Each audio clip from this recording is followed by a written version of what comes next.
ఒకప్పుడు దేవుని సింహాసనం దగ్గర నిలవబడిన ఒక దేవదూత. అతని అందం, అతని శక్తి, అతని జ్ఞానం అన్నీ అద్భుతం. కానీ అదే దేవదూత ఈరోజు ప్రపంచంలో సాతానుగా పిలువబడుచున్నాడు. ఎలా జరిగింది ఇది? ఒక దేవదూత ఎలా చీకటి రాజుగా మారాడు? ప్రారంభంలో దేవుడు ఒక అద్భుతమైన దేవదూతను సృష్టించాడు. అతని పేరు లూసిఫర్ అని బైబిల్ చెప్తుంది. నీవు సంపూర్ణ ముద్రవు, జ్ఞానంతో నిండిన వాడివి, అందంలో పరిపూర్ణుడివి. అతని శరీరం విలువైన రత్నాలతో అలంకరింపబడింది.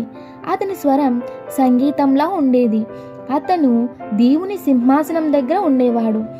దేవుని మహిమను ప్రతిబింబించే దేవదూత. ఇతనిలో ఒక గర్వం మొదలైంది.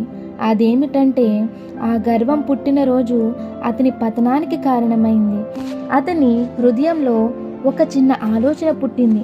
నేను ఎందుకంటే దేవుని కంటే తక్కువగా ఉండాలి అని తన ఆలోచన మారింది.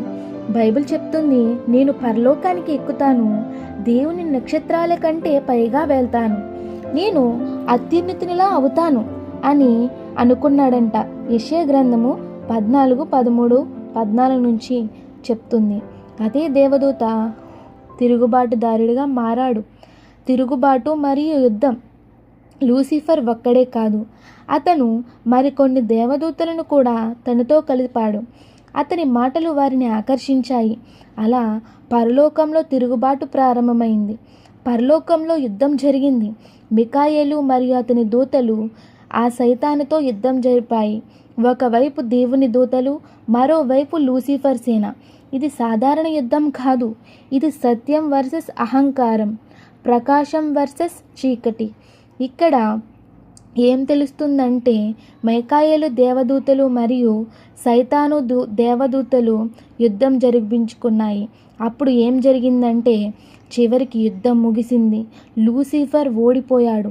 సాతాను ఆకాశం నుండి మెరుపులా పడిపోవడం నేను చూశాను అని లూకా 10:18 మనకు కనబడుతుంది. అతను పరలోకం నుండి త్రోసివేయబడ్డాడు. ఆ రోజు లూసిఫర్ అనే పేరు సాతానుగా మారింది. అతని ప్రకాశం చీకటిగా మారింది. అతని మహిమ శాపంగా మారింది. భూమిపై ప్రభావం చూపింది. సాతాను ఇప్పుడు భూమిపై తిరుగుతున్నాడు. మనుషులను మనసులను మార్చడానికి ప్రయత్నిస్తున్నాడు. అతను మోసం చేస్తాడు. అతను తప్పుతోవ పట్టిస్తాడు. కానీ ఈ కథ మనకు ఒక హెచ్చరిక. గర్వం మన జీవితాన్ని నాశనం చేస్తుంది. వినయం మనలను రక్షిస్తుంది.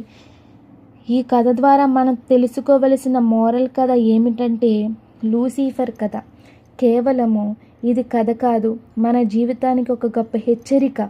ఒకప్పుడు అతను దేవుని దగ్గర ఉన్నాడు. అతనికి శక్తి ఉంది, మహిమ ఉంది, అందం ఉంది. కానీ ఒక చిన్న గర్వం అతని జీవితాన్ని మార్చేసింది. గర్వం మనిషిని నెమ్మదిగా నాశనం చేస్తుంది. మనం ఎవరేమో మర్చిపోవడానికి కారణమవుతుంది. లూసిఫర్ అనుకున్నాడు నేను దేవునిలా అవుతాను అని. అదే అతను చేసిన పెద్ద తప్పు.